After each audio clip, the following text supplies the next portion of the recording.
Now this, according to a new report, our southern border is seeing a surge of illegal immigrants from terror-linked countries. That's got Sheriff Paul Babu's attention, and he's with us next. A new report shows the number of illegals trying to cross into the U.S. from terror-linked countries such as Pakistan, Syria and Afghanistan. It's on the rise. The Pinal County Sheriff, Paul Babu, is with me now. He says this is a real threat. Now, Pinal County, Sheriff, it's about 60 miles from the border.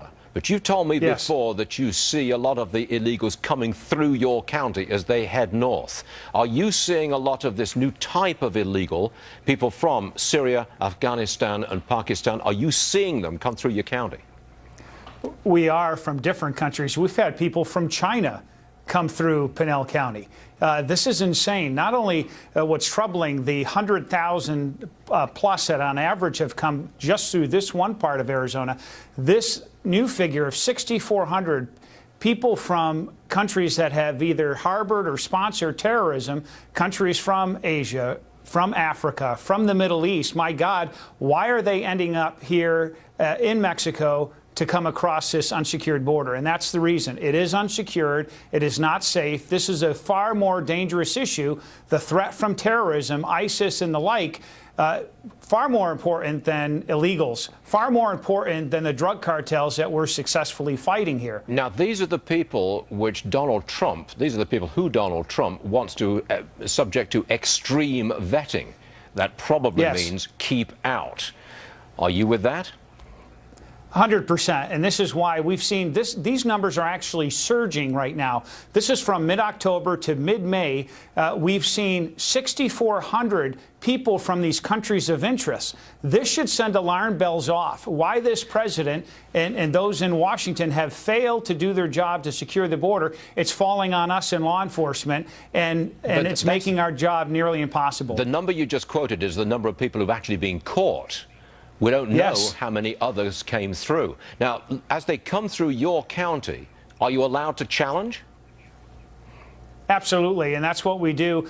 We work closely with our heroes in the Border Patrol and that want to do their job. I was with hundreds of them today for a funeral for one of our fallen heroes in Casa Grande, Arizona, and they said to me, "Sheriff, we are handcuffed. President Obama has handcuffed us, and what we need to do is have a president in Donald Trump that actually enforces a law that abides by his oath to faithfully execute the laws of the land." And that's not what's happening. And so we need to secure the border, put America and our security interests first for once. It must be easy to cross that border. If you've got this kind of number and they're getting caught, and a large number are not getting caught, it must be much easier than we imagine. Now, look, I've not been to the border. I've not seen it. Tell me, is it just easy to walk across it? It is. I can tell you, not just as a sheriff, I'm an Army officer, retired. I commanded soldiers in Yuma, where we successfully secured that portion of the border, 94% reduction. Now here in the Tucson sector, this is where they're coming through, tens and tens of thousands, and it's because Obama keeps releasing them. There's an incentive here. There's no consequence for breaking the law, and so why shouldn't they keep coming? And it sends a message to the millions of future illegals who have yet to come here. Just make it to the border and you're home free. Wait a second, Sheriff. Are you telling me that I think you said 6,400 from these countries had been caught? Yes. What happens when they're caught? Are they released?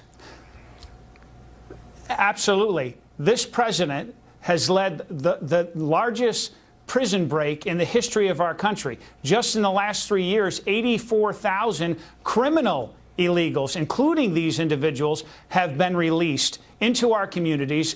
Just as Donald Trump has said, there are murderers, there are rapists, there are people who have killed American citizens, and instead of having a real consequence, instead of deporting them from our country never to return again, he releases them into our communities. And this is where the blood of our citizens has to be on the hands of this president.